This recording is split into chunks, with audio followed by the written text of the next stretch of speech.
Всем привет! В этом видео я вам хочу показать мастер-класс кардиган на осень.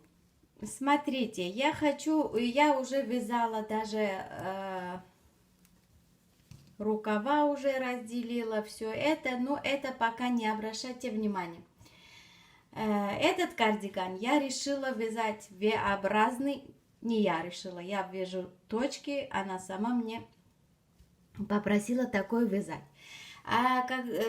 Еще один кардиган я вяжу зятя, я вам не показываю, потому что пока еще чуть-чуть вязала, примерка не было, я не знаю, я точку попала, не попала, может распустить, поэтому не показываю. А там планку будем вязать отдельно. А здесь цельновязанные, без шва будет с начала до конца, почти. Здесь чуть-чуть шить надо и все. Вот это место. Смотрите, я решила как делать, что подробно, по петельной, естественно, нет. Кто лицевой и изнаночный уже умеет вязать, это можно вязать. По петельной это можно полгода снимать один мастер-класс, я не знаю. Смотрите, из чего начинается вязка кардигана вот такого типа. Это универсальный, я считаю. Если вот это вот вы будете знать, можно на эту основу какой узор хотите, какие пряжи хотите, какая толщина. И это даже, наверное, и мужчинам можно так вязать. Поэтому я считаю, что это универсально. Смотрите, как начинается эта вязка. Вот эта процедура, которую я сейчас вам покажу, это не обязательно. Ну, я делала так. Я решила для себя вязать вот эту планку, резинка, лицевой и изнаночный.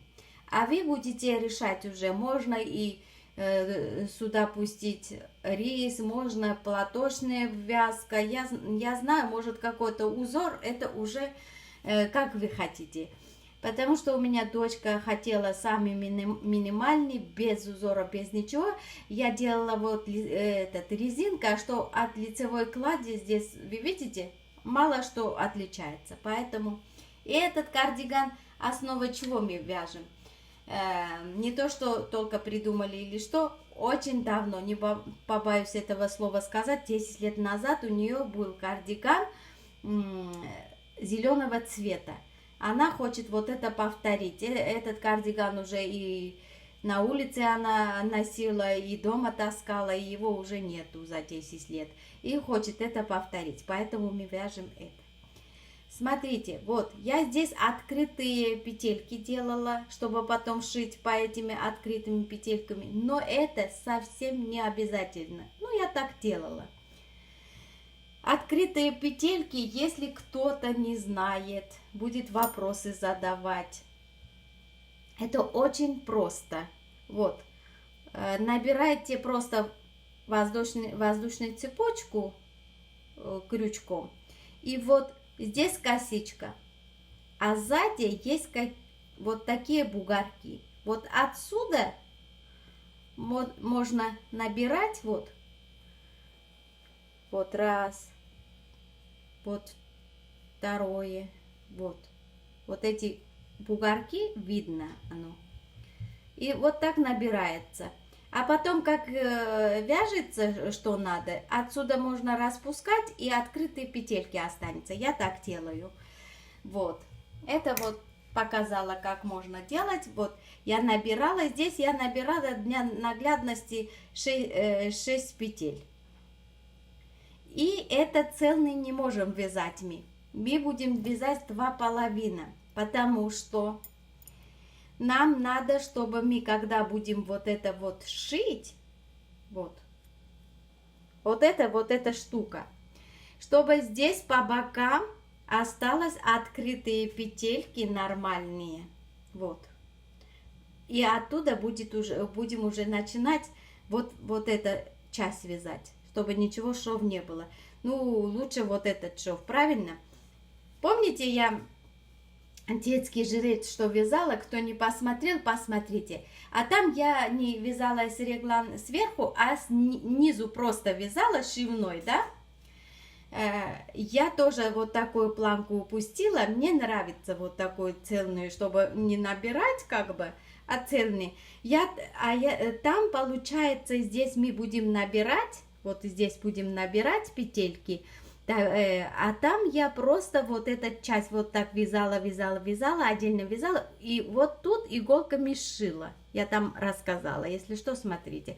Это тоже самая техника, только сверху. Здесь ничего, на первый взгляд, может, кто не делал, боится или что-то такое. Это самый простой. Как мне попросили девочки, чтобы больше простой, есть начинающий, а кто уже вязать умеет, это вообще никак не этот.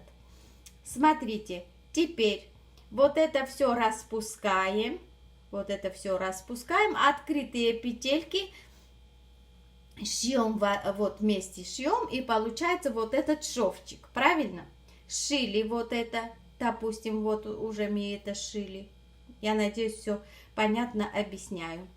Вот это шили. Теперь у нас вот длинная вот такая штука. Я потом скажу, как рассчитала я это. Вот поэтому уже по этим поросткам, сколько петель надо вам, вот эта часть, сколько петель надо, когда расчет делаете, вот вы будете 2,5 делить на 2 и 2,5 так вязать. Допустим, вам надо 20 петель, значит 10 кромочные на эту половину, 10 кромочную на эту половину, чтобы здесь получилось 20, правильно? Вот. И вот набираем так, просто так, вот это открытые петельки есть уже. Вот набираем вот отсюда. Вот. Это очень легко и просто, и хорошо, что потом, знаете, планку вязать отдельно. Многие затрудняются. И много раз, даже если ты уже все знаешь, рассчитываешь это, все это умеешь делать, все равно иногда бывает, то ли тянет, то ли много набрал, бывает, что распускаешь. А здесь сразу вяжется и без головной боли, поняли? Вот, допустим, это мы уже шили, правильно?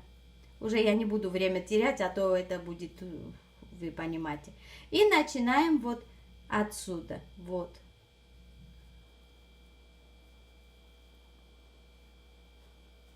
Угу. Все, надеюсь, видно. Здесь у меня хорошее солнце сегодня, но на компьютере лучше видно будет. Вот, допустим, это уже сшито, правильно? Вот так делаем и дальше вяжем. Вот это тоже вяжем.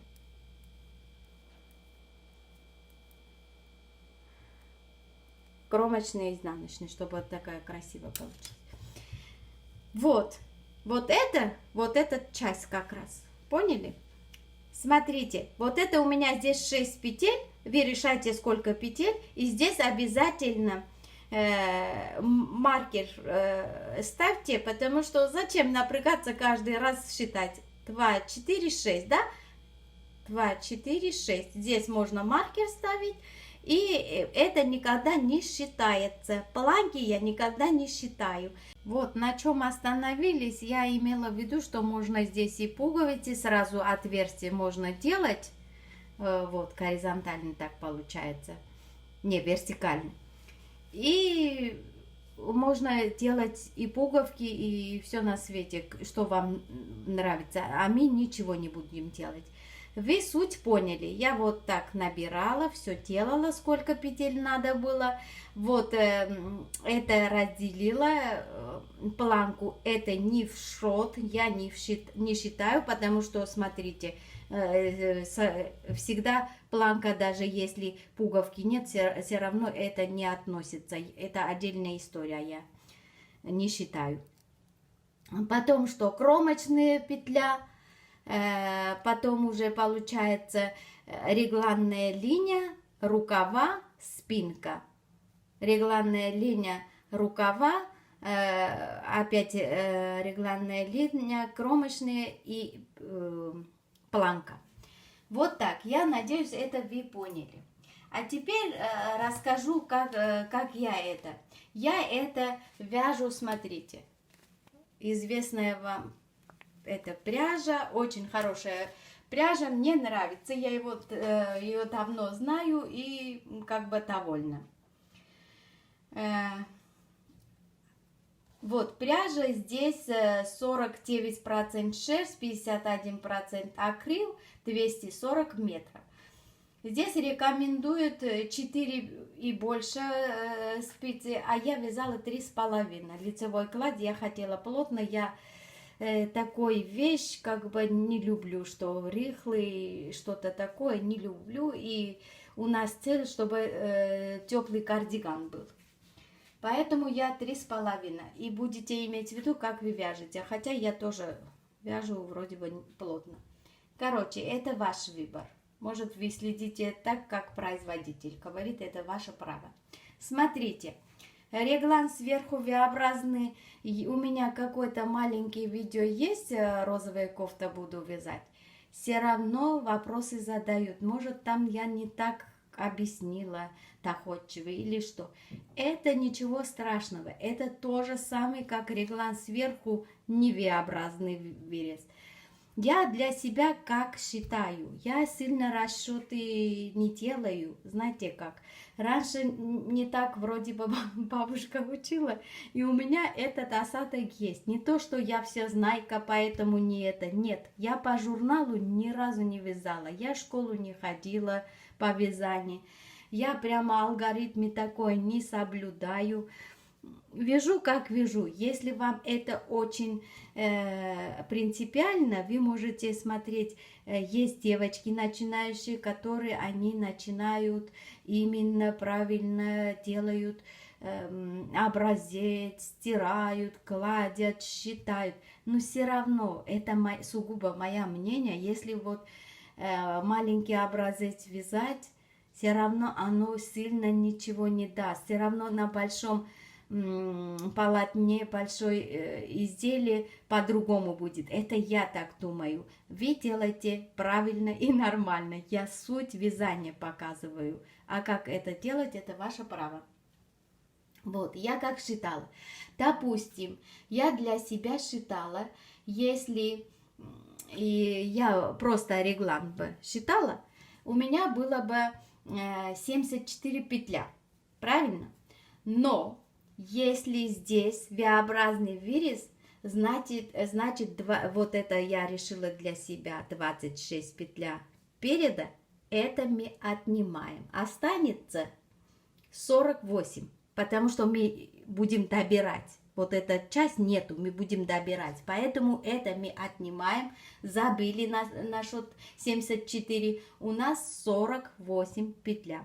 Надеюсь, математику не забыла, никакие петли не пропустила или не добавила. Если что, у меня есть внимательные зрители, напишут.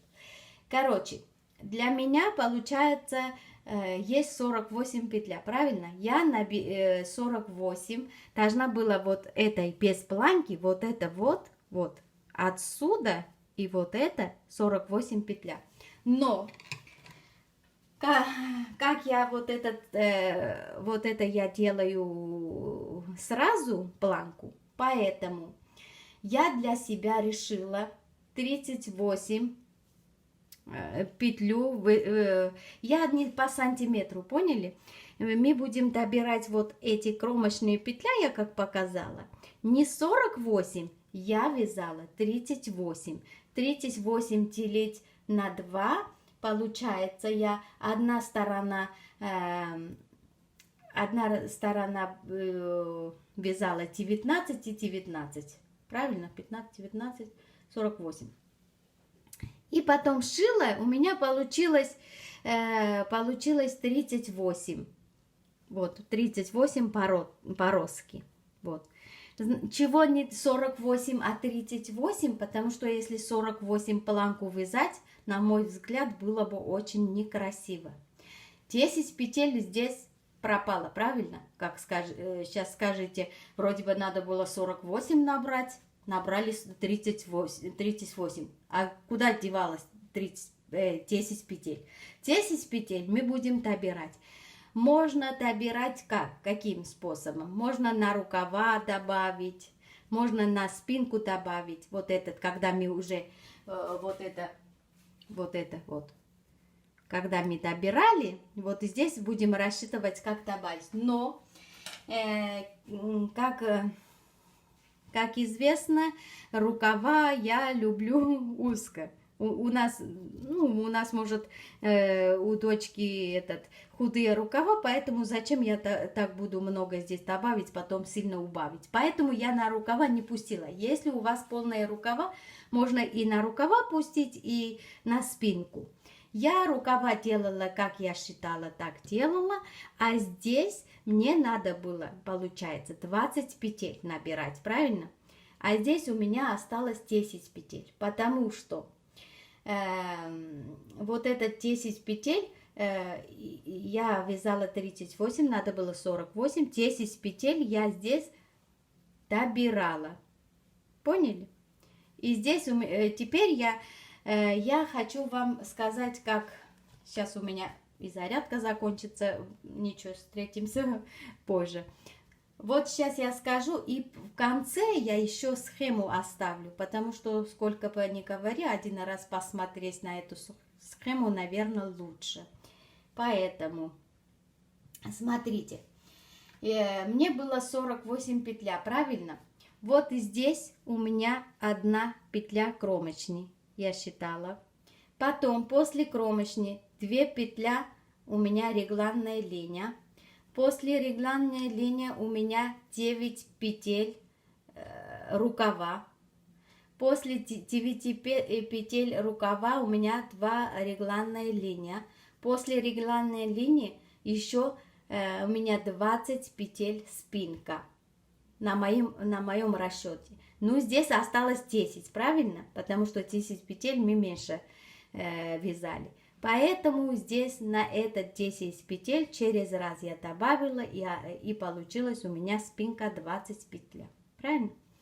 Потом опять 2 регланная линия, 9 рукава, 2 регланная линия и 1 кромочную. Вот. И я здесь делала чуть-чуть росток, чтобы не было вот так вот. Некрасиво. А у меня, видите, чуть-чуть ростоки есть. Если вот регланную линию вот так делать, вот здесь, видите, чуть-чуть есть. Как это толстая нитка, мне много раз не надо было. Вот этот 9 петель, который на рукавах, вот этот 9 петель, я 3 раза делала на рукавах, а здесь только на рукавах. Росток я всегда вяжу последний, когда одинаково.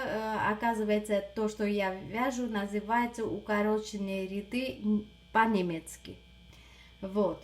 Это, если что, вы можете посмотреть. У меня розовая футболка. Там, как я делаю, укороченные ряды я делаю там, наверное, как ленивый называется. На рукавах я не делаю, только на горловине. Если не V-образный вырез, и так можно делать, и все будет хорошо, ничего страшного нет. А кто-то любит открыто и начинает отсюда. Это тоже самые укороченные ряды. Если что, кто-то не знает, пускай розовую футболку посмотрит. Я так аналогично делала. Как я делала? Я схему оставлю, вы посмотрите. Здесь как 9 петель, толстая нитка и 3,5 спицы. Я как предполагала, что зачем много делать, еще и кардиган. Я делала всего лишь 3 раза. Первый раз 4 петля делала, туда-обратно пришла. Второй раз я делала 3, а третий раз делала 2. И все. И это я считаю, что хватает. Как мы делаем вот этот росток, всегда побольше начинаем с спинки и уменьшаем петельки возле горловины. Не надо, чтобы 4 отсюда, потом 3, 2, такой нет, никогда. Надо побольше начинать с спинки, вот 4, 3, 2 у меня. Может, у вас что-то другое будет. Все равно на убавку идет, где горловина. Вот. Это тоже вроде бы рассказала. Еще что? Смотрите, мы если 3 раза будем здесь делать укороченные ряды, туда-обратно, 3 сюда, и 6 ряд получается. Вот этот 6 петель я добавляю вот вперед, потому что у нас спинка растет, вот эти растут, а здесь не растет никак, правильно? Я добавила, у меня получается спинка 20, а вперед 26. Вот. А вот эта часть, ну как хотите, может кто-то хочет переднюю часть сильно широкий, долго делайте. Вот даже видно я. После стирки, мне кажется, красиво будет. Сейчас чуть-чуть видно. Я опять делала вот планка и кромочная петля. Вот от этого кромочная петля я делала протяжки. Добирала через ряд, каждый лицевой ряд. Сначала, когда вот это все вязала, дошла пару рядов, я не добавила. Вот видно, да? Пара рядов. А то, если вы хотите вот это, чтобы длинно было, можете несколько рядов вообще вязать, не добавить, а потом начинать добавить вот эти петля. Мне необходимость не было. У меня точка очень худенькая, маленькая. Зачем этот вырез, топупаж не делаю, правильно? Поэтому у меня такие расчеты. Вязала, потом, смотрите, сколько вязала, и смотрю, у меня и петельки хватает, как бы, и всегда есть возможность просто одевать на себя, посмотреть. Поэтому я остановилась и вязала, как обычно, вот регланные линии добавила, а здесь уже не добавила и по рисунку вязала. Это очень легко. Здесь у меня в итоге рукава 60 петель у меня, смотрите, а подрез я делала всего лишь 5 петель, потому что мне так хватало. А вы будете все равно, мои дорогие, я не могу этот размер правильно сказать. Все равно на нашу фигуру вы не смотрите, потому что вроде бы S размер, да, это или XS получается, но все равно мы подгоняем вот этот вещь по себя. Кто-то хочет рукава широкие, мы не хотим. Кто-то тело хочет облегающий, мы не хотим. Все равно этот размер вы сами себя будете определять. Не берите в голову мои расчеты. Я расчеты даю, вот это описание, чтобы вы делали выводы оттуда. И методом тыка и ошибки. Ничего страшного, если один раз не получается, будете распустить. Это тоже не смертельно, это не ткань. Краили, уже надо выкидывать. Нет. Ну, без фанатизма. Можно сидеть, хорошенько думать, ничего. Реглан сверху, сильно ошибаться никак. И вот кидали на себя, посмотрели, сколько надо. Если вам надо было еще шире рукава, или вот это тело шире, и вы регланную линию уже доходили, уже не хочется регланную линию добавить, значит подрез можно добирать чуть больше петельки. Как я подрез делала, как я вот это вот потом вязала, у меня есть розовая футболка. Смотрите, а у меня вот тело получается 160 петля, вот это все 160, и 20 петля у меня получается планка, потому что по 10. Я эту 20 не считаю, потому что вдруг она хочет вот так делать, пояс одевать, вдруг она вот так, я этот планку не считаю. По мне, вот этот мастер-класс вам хватит и V-образные разные кардиганы вязать, и можно и джемпер вязать, а джемпер тоже. Дошли до этого, значит, можно даже вот так джемпер вязать, правильно? Вот планкой. Потом здесь дошли до этого друг на друга, и здесь уже вы будете все вместе вязать, чтобы вот это вот не было. И было бы очень даже хороший джемпер. На этой основе вы можете все вязать. Поэтому я не знаю, что дальше вам показать. Рукава это элементарно делать. Еще у меня на канале вот есть розовая футболка, как я набираю Если вам вот эта ширина, как у вас получилось, вам не нравится до конца, вы уже будете по вашему руку все равно, я не могу сказать, через 10 раз убавить, через 2 ряда убавить или вообще не убавить. Поэтому по мне, я здесь остановилась бы. Вот эта часть я буду кидать, вы будете посмотреть это. По мне, я больше не буду мастер-класс на этот снимать. Я буду после этого уже готовить кардиган. Здесь ни карман, ничего не будет. Я буду довязать вот до низу рукава, стирать и вам показать. Если вдруг вам эта информация мало, вы хотите что еще больше, тогда вы мне обязательно в комментариях пишите. А то по мне, я это сегодня вам покажу, это видео, вы будете вязать, остальное самостоятельно. Если что, пишите. Я повторяюсь, извините, потому что не знаю, это вам достаточно или нет. А схему это все, если вам не запоминается, это я все попрошу, дочка это делает. До конца видео смотрите, в конце это увидите. Вот так, мои дорогие. До новых встреч.